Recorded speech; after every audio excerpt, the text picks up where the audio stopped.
know what happened 1 month after the first ever bespoke Money in the Bank pay-per-view? The Nexus had their asses whipped by John Cena, and we totally destroyed this storyline. Also, hello my friends, that's right, as promised, it's back, retro ups and downs, and given that it is Money in the Bank time, we are going all the way back to 2010, well, you already figured it out, especially because it's in the title. We're going to look up Money in the Bank #1.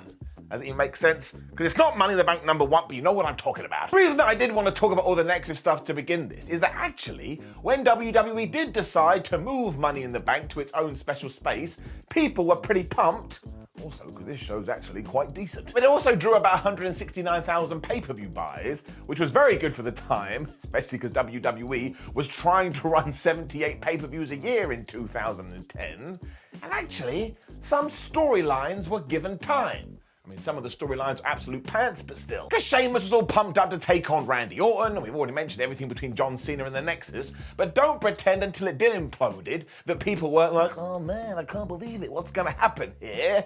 It was considered interesting. I mean, it actually felt like a group of superstars were about to break out of the pack and go to the top.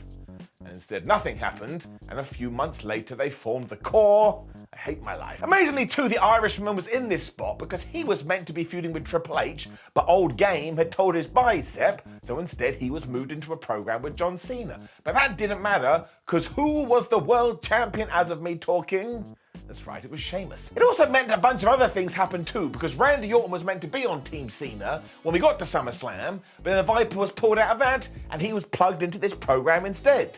So you see, we are wibbling and wobbling. It was also totally surreal back then though, because this is when we had Bret the Hitman Hart, and we were just putting him into as many matches as possible, even though he legally couldn't do much because he had officially retired and had been paid out by his insurance company. So they were watching every single one of his moves go, Bret, even if you fall over, we want our money back. Moreover than that though, do not forget that this show was a massive test for WWE because they'd all sat around backstage going, I wonder if we could take the ladder match away from WrestleMania and make it its own big wazoo event. And given that we're in 2023 and it's still happening, mission success. Another news too, Orton was doing all the interviews saying that Mr. Kennedy should have been fired because he kept dropping people on his heads. I was like, it's this version of Randy. Whereas WWE as a whole was kind of worried because they had an upcoming pay-per-view that may go head-to-head with Brock Lesnar versus Cain Velasquez in the UFC. I mean, if only they'd known. Just to make you really laugh as well, back in 2010, they were also going, do you think we should put some of our content on YouTube, but not Raw? Of course not Raw, but maybe some other stuff? This makes me feel old when we do retro ups and downs.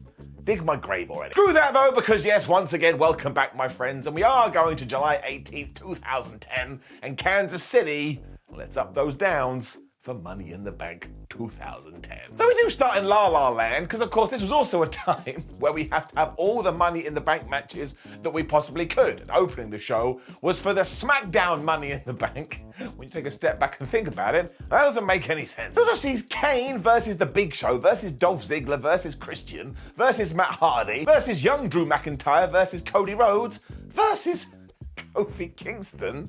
This is totally bonkers. Of course, we did have to start with comedy too, because the Big Show goes to climb a ladder and he breaks it. And we didn't sell this like, oh my gosh, he's so big and he's a show. No, all the jokes were, he's so fat, he's so overweight. And I was like face palming going, this is terrible. I've only been watching for like 5 minutes and we're already putting him to the floor. He was so mad he went around and chopped everybody, so that made no sense. It was 2 + 2 = potato. When the rest of the field got together and went, oh, we forgot, he is a giant, let's hurl him into the ring post and then we can be done with him. So let's not pretend that spot's new. It's been going on for years. Ziggler then remembered the point of this match, so he scurried up the ladder to try and get the briefcase. But this is when Christian went up there and he hip tossed him off it. Once again, I was like, man, we have elevated the bar so much. If you do a hip toss off a ladder in 2023, do you know what the nerds like me in the crowd do? Nothing. They go, a hip toss? Unless you try and kill yourself, I ain't interested. It did actually get pretty good because all of a sudden Cody was knocking Christian off the ladder and he went flying into the Big Show's arms like he was a baby. Kofi then squashed Drew through a table, and honestly, he got so much height on that, it's crazy. And as soon as the Big Show was back up, he saw that Matt Hardy was kind of trapped in one ladder, so he just landed on it and squished it. I think Christian was in that mess as well. Honestly, it made me go heepy-jeepy. I would not agree to that spot. We then had to go back to this whole, oh my God, he's real strong, because the Big Show goes and gets this, I don't know, mega ladder, and we painted it gold, and he has to pretend like, oh, I can't get it over the top rope because it weighs so much. I'm like, who wrote this down? Who thought this was a good idea? It takes about 3 hours. Thought I was going to go and make myself a sandwich. I think Rhodes felt the same because he got bored, so he gives a crossroads to Kofi, but his head basically slams into the ladder as well. And by this point, I was like, we need to retire the Money in the Bank match. It's not good for anybody's health. I also started to yell, would somebody please think of the children? Which actually Cody would do in about 7 years' time. Kane then knocks Show off the super ladder because only he is strong enough to do this, where once again, everybody gets together and just buries the Big Show under a bunch of ladders. I was like, bro, you better ask for double paycheck on this one because you are just getting murked. Dolphy Boy is also just a whipping boy throughout all of this because he just gets killed, including here, the Big Red Machine grabs him and just throws him into this mess like he's some kind of a dart. That doesn't make any sense. Have you ever tuned into darts and see somebody using a human? Of course you haven't. Kane then just grabs Cody and assaults him by throwing him into one of these ambulances that was on the entranceway, which also is totally baffling, when Drew McIntyre is finally here, and he actually goes after the briefcase. I was like, well, at least someone is trying. Kofi stops this, and people do kind of boo, I suppose because they want to see somebody brand new win it. This is when Kane is like, nah, man, we ain't gonna do anything interesting here. He takes out everybody, and that's right, he becomes Mr. Money in the Bank. But now look, all of this is super fun, all of it is super entertaining, and I don't think anyone actually thought Kane was going to be victorious, so it does have a bit of surprise here, and it was going to tie into something later in the show. Well, I just thought this was pretty decent. I had a good old time. Sheamus is then backstage doing a promo. Man, he's mad. I also have no idea what he was talking about, because he was all like, oh man, the Nexus, they took out Bret Hart, Vince McMahon, and Ricky Steamboat, but nobody is showing me any respect.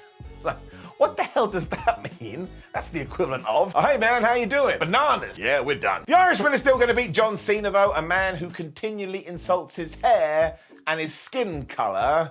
I was like, Sheamus, you really got to grow up. We then get a proper 2010 match, because one, the Divas Championship is on the line. We know the deal with that. And two, it is Alicia Fox versus Eve Torres. And the big issue is you can just hear WWE going, well, we don't care. But if you don't care, how can I? Now we do have a little bit of a story here, because Fox works over Torres' back, so when Eve goes to do the suplex, she isn't able to. And why? Because she's got a bad back. If you couldn't work that one out, you're not listening. She then went for something off the top. I mean, it was a flying nothing. She went right into Alicia Fox's knees, who gives her the big axe kick.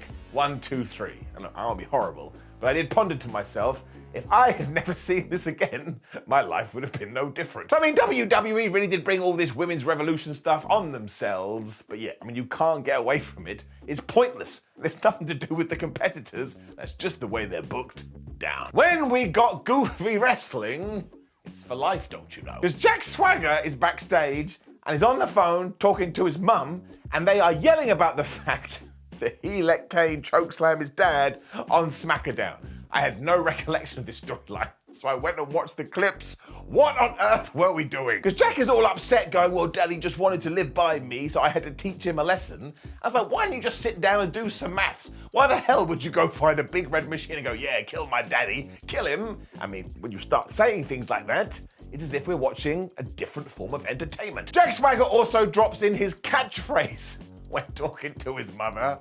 So I was in bits. I was like, imagine that. Imagine, what's a catchphrase? I don't know, just do it, right? Nike shoes. Imagine you rang up your mum, or hey mum, how's it going? Yeah, I'm good, how are you? Don't know what the hell's wrong with my voice. When I chat to my mother, and she's like, oh, I may go to the shop. She's like, yeah, just do it. Your mum would hate you. Don't say your catchphrase in real life, and don't say song words. If you're gonna sing a song, sing it.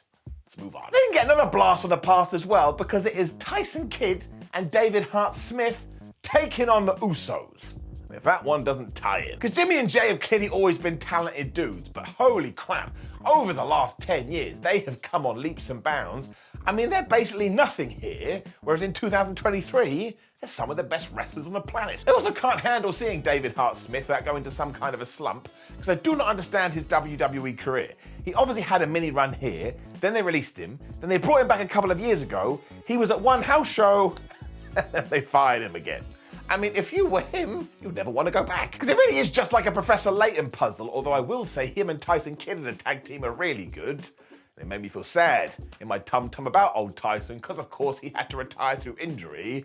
This guy was a really good wrestler. Sadly, what comes across the most here is that old rumor that Vince McMahon doesn't really like tag team wrestling. Because yeah, they get about 5 minutes, and even though they try super duper hard, if you didn't pay all your attention to this, you'd forget the Hart Foundation or the Hart Dynasty, or even the tag team champions. At one point I also remembered, oh my gosh, yeah, Tamina, there is nobody meaner, used to be the manager of the Usos, and because Natalya has come out with the Harts too, of course at the end of this, they just get into some fisticuffs, because WWE can't help themselves. So I guess that does make sense, because it means Tamina did prove that she was meaner, because she kind of gets the upper hand, but also not really. Anyway, point is this. Hart-Smith locks in the sharpshooter, tap out, and we were done. But in terms of a 6 or 7 match, I thought it was pretty damn good. I tell you why Vince McMahon probably couldn't be bothered with this. Because he was too focused on what was about to happen. Because out came daddy issue Jack Swagger. And that's right, he was taking on the world champion, the other world champion, Rey Mysterio. I do love the fact that Rey got another opportunity to hold this championship, but again, what is the story here? Jackie Boy has fallen out with mum and dad, and Rey is the one that has to deal with it. Also though, Mysterio had a bad ankle, and why was that worrying? Well, it's simple. Jack Swagger's finisher was the ankle lock. Works. Mysterio really does a good job in selling this as well, to the point I was like, did he actually have a bad ankle around this stage, or is he working my ass? And yes, we have to tell my Jack Swagger story, because Retro Ups and Downs has been around for a while. I actually used to be a massive Jack Swagger fan. And do you remember when he himself became Mr. Money in the Bank at WrestleMania? Guess who voted against him winning, even though they were his biggest fan? It was me. Me, the wizard in the sky. Don't need to worry about that. I'm still embarrassed. And other than a little slip on a Rey power slam here, where you can see him go whoops, this is actually pretty good as well. And when Swagger gave Rey Mysterio this doctor bomb, I tell you, he killed him. And he only got out of it because he got his foot on the rope. When do you know what he did? He took Swagger and he pushed him into Rita the ring post. Now, I'm not going to do it today, but if this does keep happening, do you know what we're going to have here exclusively on Retro Ups and Downs? That's right, the Rita counter. I couldn't think of anything. It also led to Rey hitting the 619, but when he went for his finishing move, Jack Swagger locks in the ankle lock. This is when things get good. Because it all becomes a big wink, wink, nudge, nudge to Eddie Guerrero. Because even though Rey Mysterio gets out of this once, when he's in it the second time, it's like, oh no, what am I going to do? But actually what he had done is he had loosened his boot, meaning he gave it a little bit of a wiggle. Jack only had this shoe, which is when Rey Mysterio is able to hit the Hurricane Rana with a pin, and he gets the 1, 2, 3. Now look, I know we've done this before, but sometimes things just work. Also in 2023, it's been long enough to probably do it again. It also shows you that Swagger absolutely had something, we just never did anything with it. This Rey Mysterio man. I mean, if you want to go back and watch old episodes of Retro Ups and Downs, do you know who is the constant throughout all of them? It's Rey Mysterio, one of the best of all time. And like we said earlier, there was a reason for this too. Here came Kane. I don't know what's wrong with Kane. Because WWE was always going to do this on the first ever bespoke Money in the Bank pay-per-view, and only 50 minutes after winning it, which I do think is still a record, here came the Big Red Machine, chokeslam, tombstone, 1, 2, 3, sorry Rey, pff, you get out of here, Kane is the new champ. Jack Swagger had also beaten up Rey a little bit more before this, so he really had an out, and I also think it was the 7th straight cash-in success, meaning that if you had the briefcase, you were probably in with a good chance of winning a championship. I mean, that's not the same today, just because it's been going on so long, but we're not talking about today, we're talking about back then. I just can't hate these though, even though WWE does overdo them, because there's just something magical about it. Giving it an up. But what on earth was this afterwards? Because Chris Jericho and Edge bump into each other backstage, and I would say they yell at each other, but they don't. Instead, they whisper.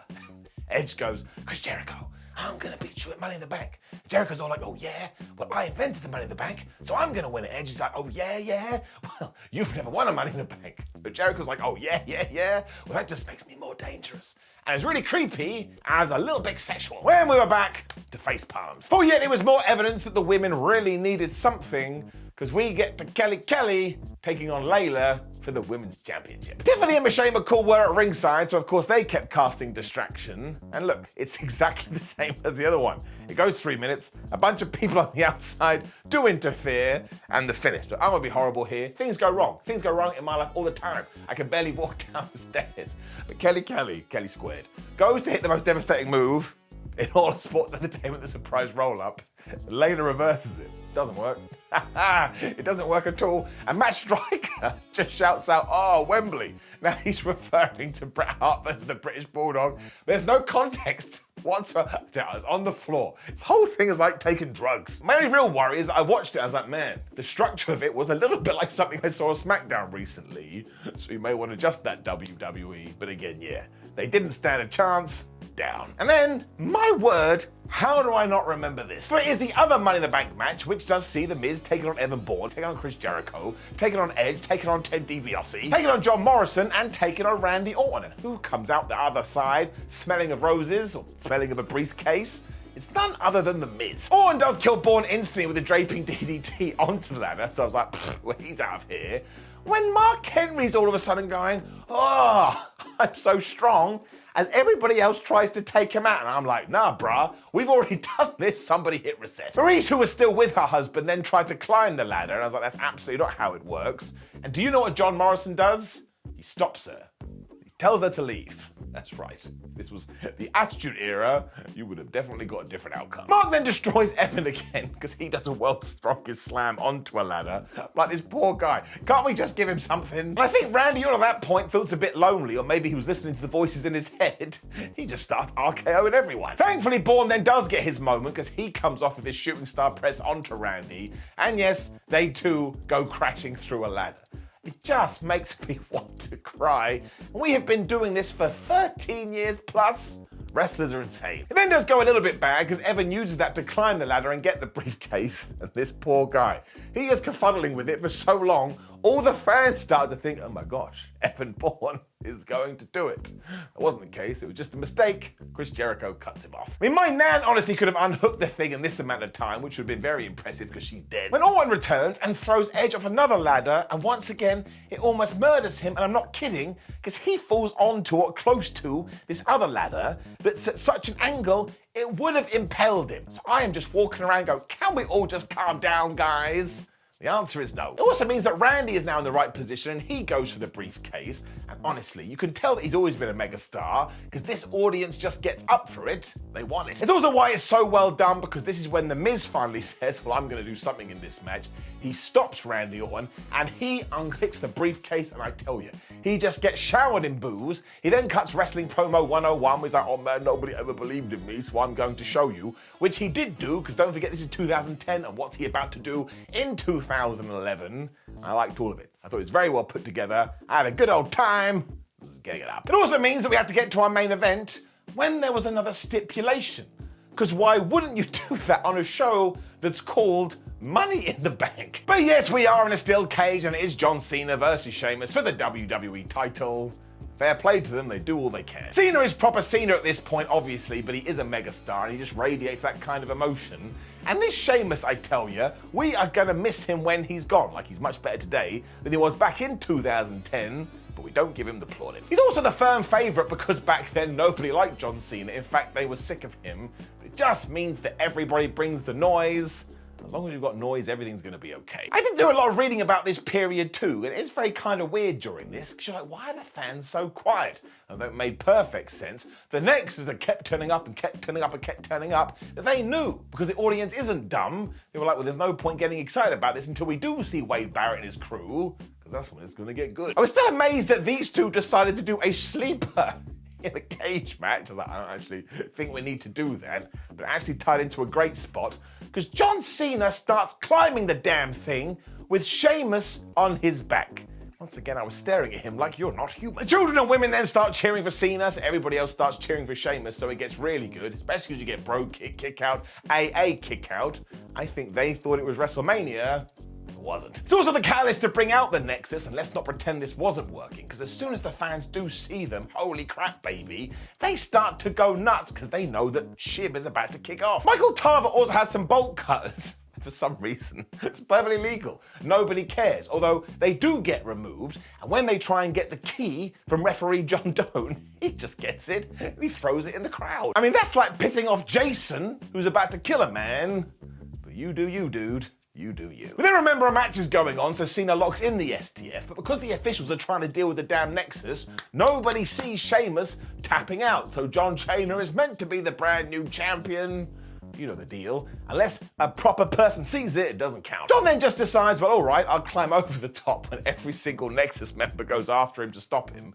But when Sheamus has the same idea, only Heath Slater tries to stop him. I was like, you guys are terrible at mathematics. There's like 42 of you, 21 go over there, and 21 go over here. But of course it does work. Heath is no match for Sheamus. He boots him to the ground and he lands and he runs away for some reason, but he's still the victor and your new champion. Oh, no, not the new champion. He's still the champion.